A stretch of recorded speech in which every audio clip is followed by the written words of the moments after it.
Here's a quick tutorial on how to disassemble an engine getting ready to be swapped for a head on any K20 pretty much. This one's specifically a K20Z3. I've disassembled a lot of the hardware just to speed up the video. So you got a passenger side mount with 1, 2, 3, 4 14s. I've used my 1/2 inch impact to take it off. It's a bit stubborn. I'll take that right off, put that off to the side.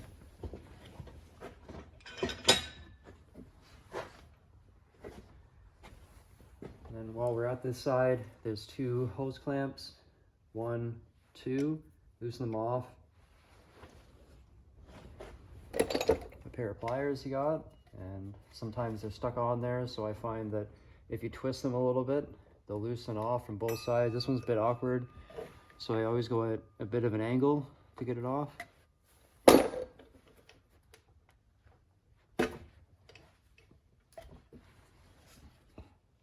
Moves that. And while we're here as well, remove the pulley. Keep in mind that there is a small woodruff key. It can be lost easily. It takes a 19mm. Again, I use the 1/2 inch impact to take it off. If you don't have that, you can use the crank removal tool. It'll sit in the middle here. You use a breaker bar with that. Put the woodruff key in with the box, so that way you don't lose it. Take off the crank pulley. Put that off to the side. And there's 10mm bolts that hold on the timing chain side. I've loosened them all. So there's 1, 2, 3, 4, 5, 6. The 7th is here. It actually holds the VTC gear. It'll look like this one. I'm putting that in the box just because I'm leaving the rest of the 10mm in where they are. Some of them are different height. If you remember where they come from, you can throw them all in the same box. I just leave them with the pan to make it easier. Eventually it'll be scraped off and re-silicone. 8, 9, 10, 11, 12, 13. In addition to the ones that you can see, there's 3 more underneath. 1, 2, 3. And this VTC solenoid will pull straight out. Sometimes it's stubborn. I'll use, well, this one was in particular. I use this and only pull straight out. If you turn it with the bolt still in, you could potentially break it. So just give it a little wiggle and pull it straight out. Putting it in a box as well, keeping it aside. With this off, coolant oil cooler. You can take the whole assembly off, keeping in mind the snout for the crank.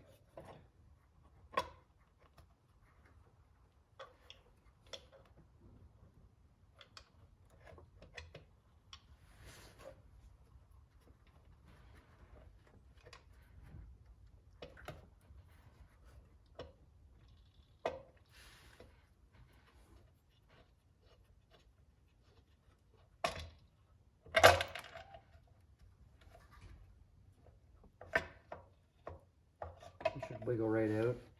Everything's still in place. Putting these 2 bolts back where they came from. So this one's a little bit larger in diameter. It goes at the bottom corner. I believe this one is 2. Yeah, this one is 2. It's also larger diameter. I've done many of these, but I figured I'd start making a tutorial on it. So we can put this right off at the side. For now, it'll be cleaned up, the surface of it, with a metal paint scraper. I find these work really well. Got a couple extra blades just to throw in the front of it. Even if you have the knives that come with the regular utility knife, you just pinch it in there and go right along the surface. It works great. And then onto the top section of it. There'll be 2 Acorn 10mm nuts here. And this rubber cover just pulls right off.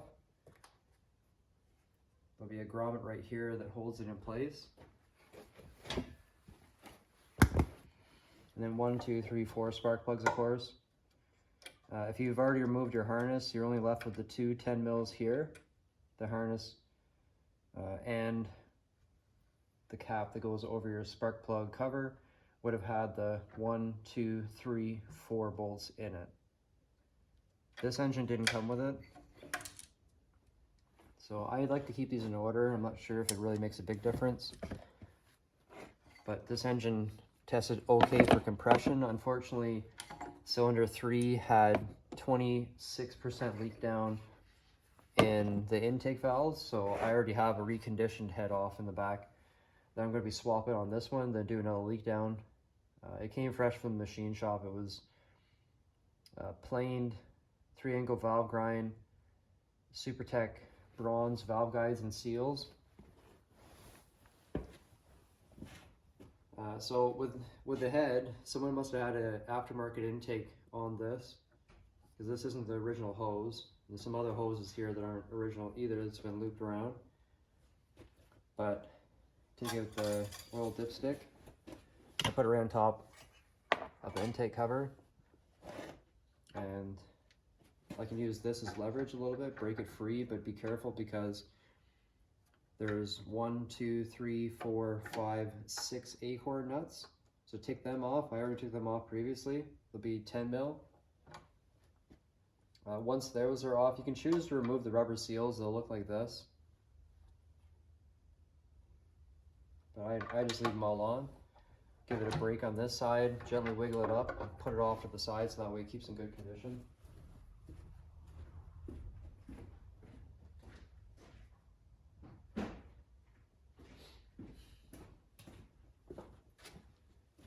There's a coolant line that's down in this corner. There's a 12 mil right here.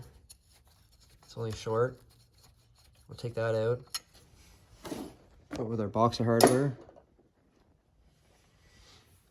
And there's a 10 mil for the plate right here that holds part of the harness.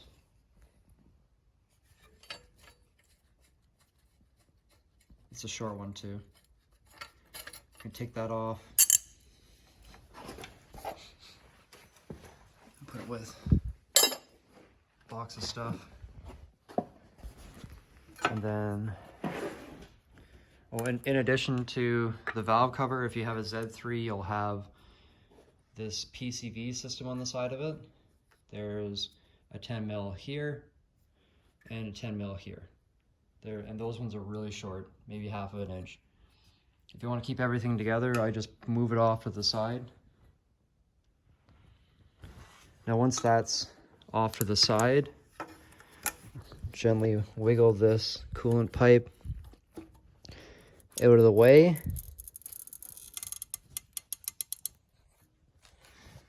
And then in behind, there's a heater hose that goes to the bottom of the intake. And on RSX and Type S, they'll also have this, but it's separate of the intake, so you wouldn't have to remove this if you're doing a head swap. Or yeah, you do. That's right, yeah, because it's still bolted to the head. It'll have a clamp. I've already moved it out of the side. And then again, just take your pliers, twist it. It's usually dry. It needs a little assistance being twisted back and forth to be taken off. Trying to think if there's anything else head related, and that should free up the head minus the timing chain assembly and this little vacuum line, which is it's a check valve to a PCV, positive crankcase ventilation recirculation through your intake. Some people set these up for catch cans. Usually in the front passenger corner you have enough space to set up a small cylindrical catch can. Some people do it right off the head, that large heater hose that I mentioned a minute ago.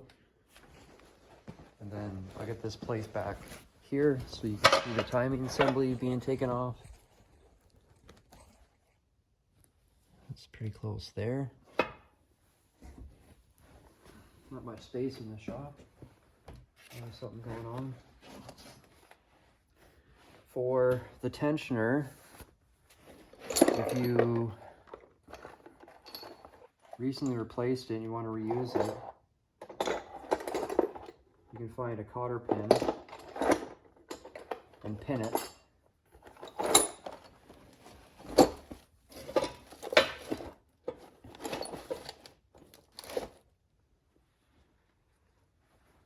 And pin it if you're just doing the head and you think that your tensioner is okay. Ideally, you should always replace the tensioner around 178, I think it is in the service manual. If this little tab is all the way up, you can take the thin side of it and you'll find the hole. It doesn't go in too far, it's only maybe 1/4 of an inch. A couple millimeters. And it's a 10 mil to take that off.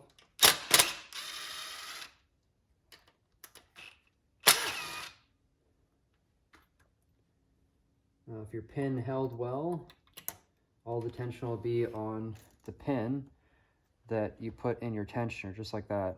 And we'll put that in our box of stuff. Then you got timing gear right here. Take that off, put it in the box of stuff. There's 2 sets of guides. One of them runs on a rocker. That one can stay with the head. It's a 6 mil Allen, I believe. It looks like this head's been, timing chain cover assembly has been re-siliconed at one point. But to continue taking the head off, there'll be 1, 2, 3 10 millimeter bolts. They're short, maybe 3/4 of an inch.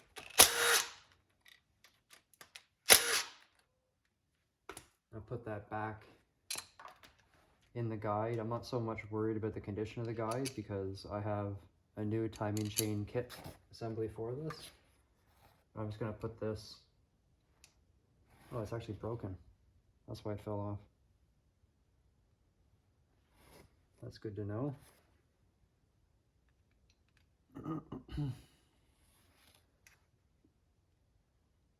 More mysteries you find when you buy a used engine. Okay, so that went like that, and it looks like the top part of the guide had broke at some point, and you could see the chain. No, maybe that's not the chain, just overall wear. Well, regardless, this is being replaced anyways, but that's good to see that it was damaged. And then the next step, taking off the head, is all the 12 mil bolts at the top of it. There's 2 10 mils hidden on the other side of the head.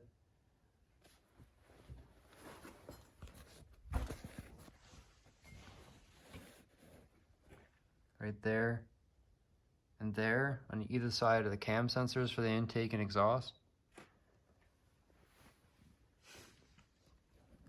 Now these ones are deep, so you need a deep 12. I broke them by hand.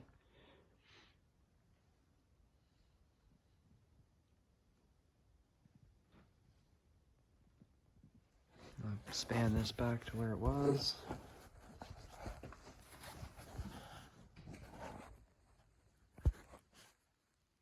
Good.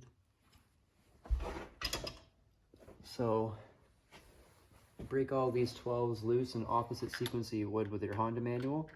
The Honda manual suggests to go from middle, say for instance 1, 2, 3, 4, 5, 6, 7, 8, 9, 10. You do the exact opposite. And with this, I take this right off so that way I can take the chain off. This is the wider guide. It comes with the Z3s. Put that in our kit as well. We'll take our chain off.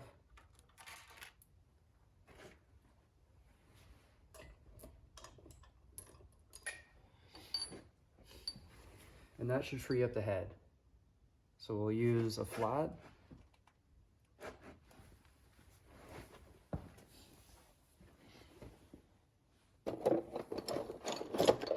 I already started to break the head free on the other side, so it shouldn't take much effort to get it free. And there's little areas that you can pry up from messing up the mating surface. Here's the other part of the tench, the chain guide, unfortunately. But just below the cam, there's a galley that's open.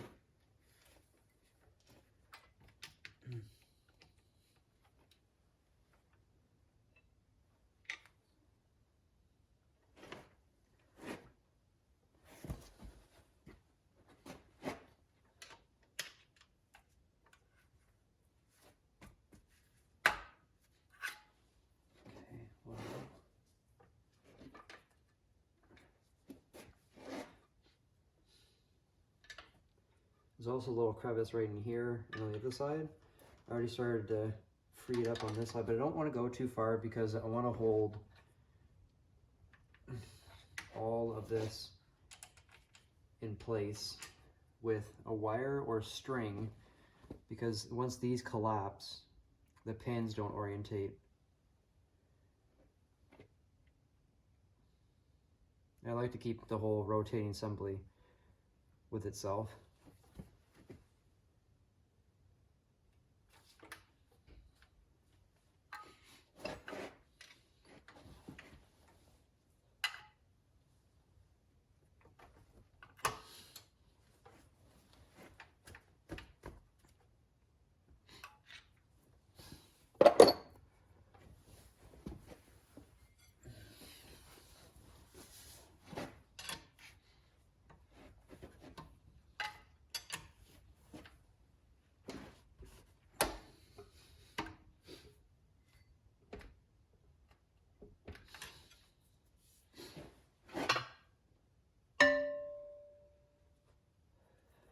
Yeah, it started to separate. One of these still holding.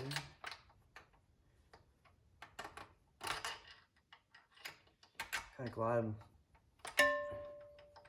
swapping this. Some of them are even sticking.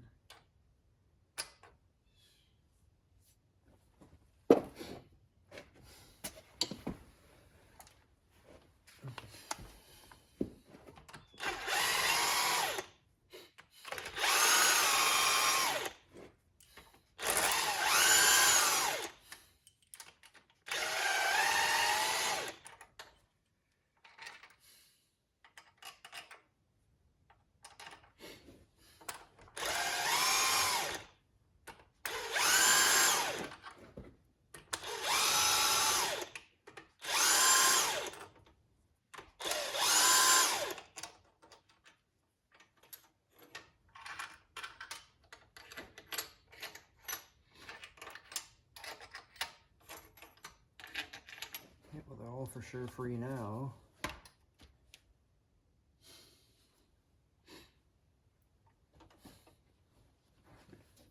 Just keep walking it. There. Now it's free. Now I gotta be careful because I want to get that string under it still.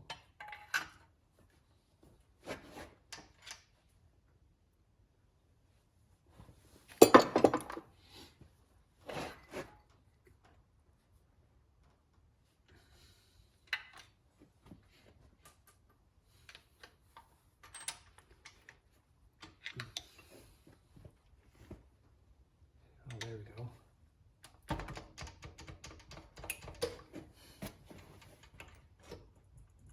One side and the other side. Perfect. This is a trick I use to hold everything together.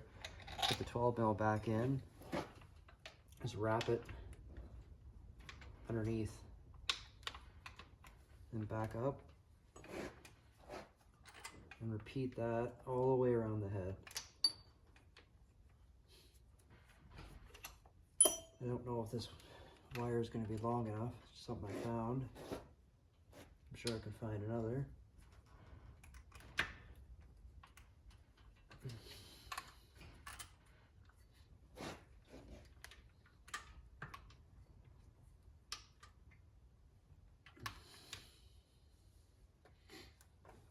Okay, so that's good enough for that side.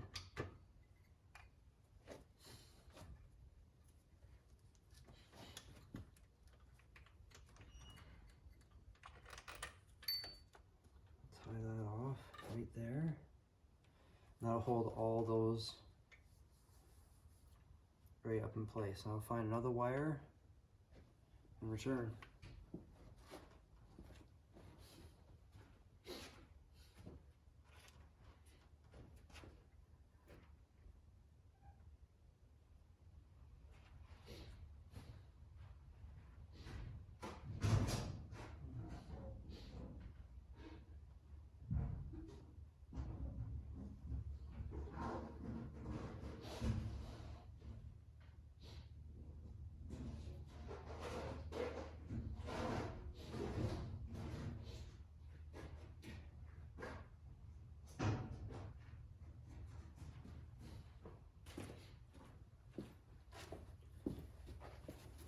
Found a piece of tailor twine.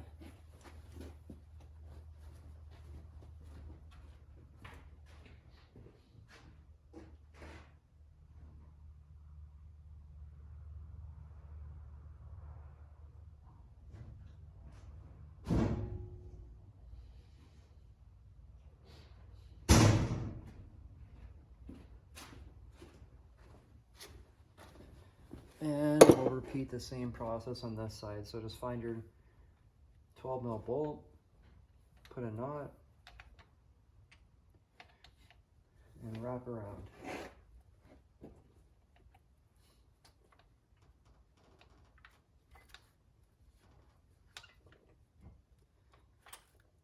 Now what I'm wrapping around is the very end of the rollers where they touch the top of the valves. There's a little tip that sticks down. That's where you adjust your valve lash. Right underneath there.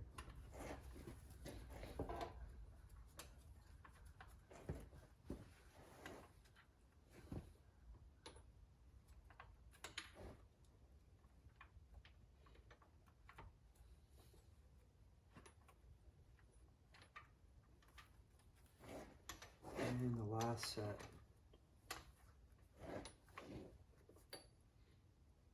And we can remove this and put it right under the head so that way it keeps in good condition.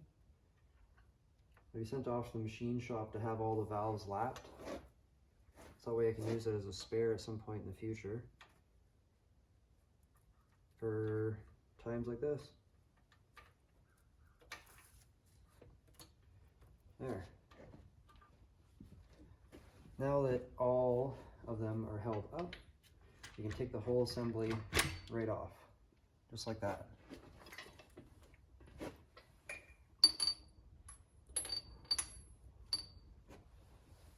And it looks like someone was into this head previously because there's one bolt I realized I didn't even have to take off, and it's a 10 mil that sits right there.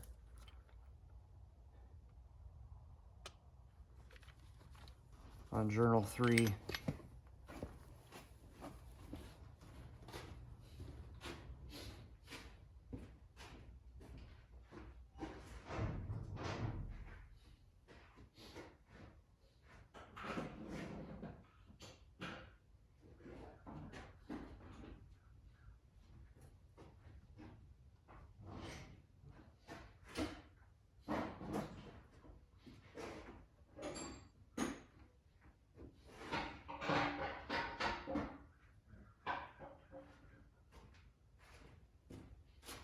Up and sturdy. And then the last step, at least I believe the last step to take off the head, is these 12-point OEM bolts. And there's 1, 2, 3, 4, 5, 6, 7, 8, 9, 10. I did bring 12-point sockets. I believe they're 9/16, so I'll grab one of them and my adapter. Right here, a 1/2 inch to 3/8. Put that in place.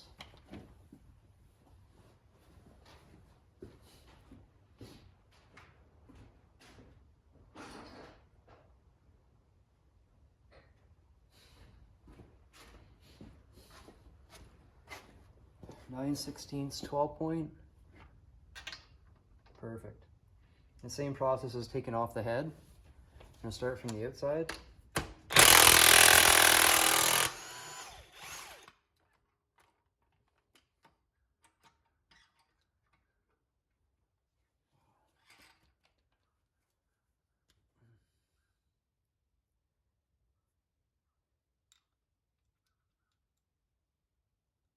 It feels like the right head. Alright, so 1,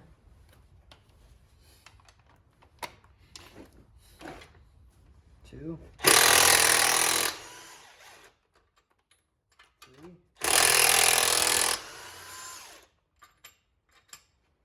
4,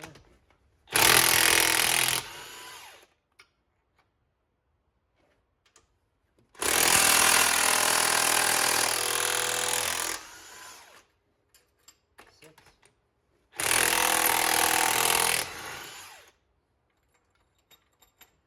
7, 8,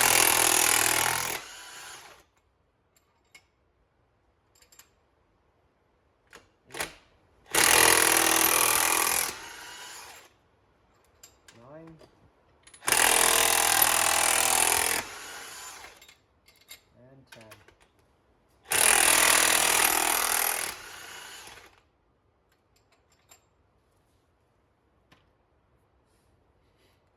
Now the head should be separated.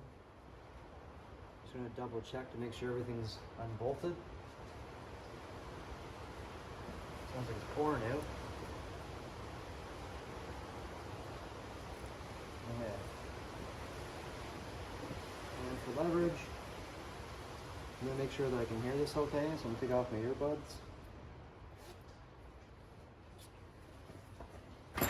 I'm just pull up on the side, and the whole head is free. I left some of the exhaust bolts in place. The 2 top ones should be nuts. 1, 2. And you got 1, 2, 3 studs. This one I use to pick up the whole engine with the transport over here.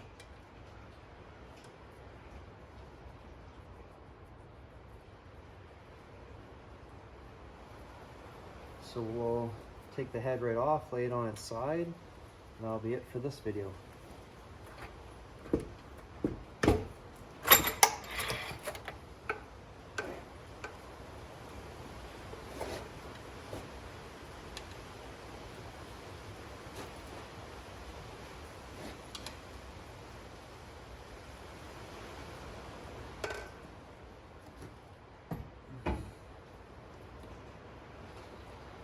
Put a cloth over this and make sure it's all clean when I come back for inspection. We got 1 dowel pin, the other dowel pin must be in the head. There are 2 dowel pins, 1 here, and there should be 1 here. Yeah, it's still in the head. Dowel pin. Should be 2 on the intake, intake side.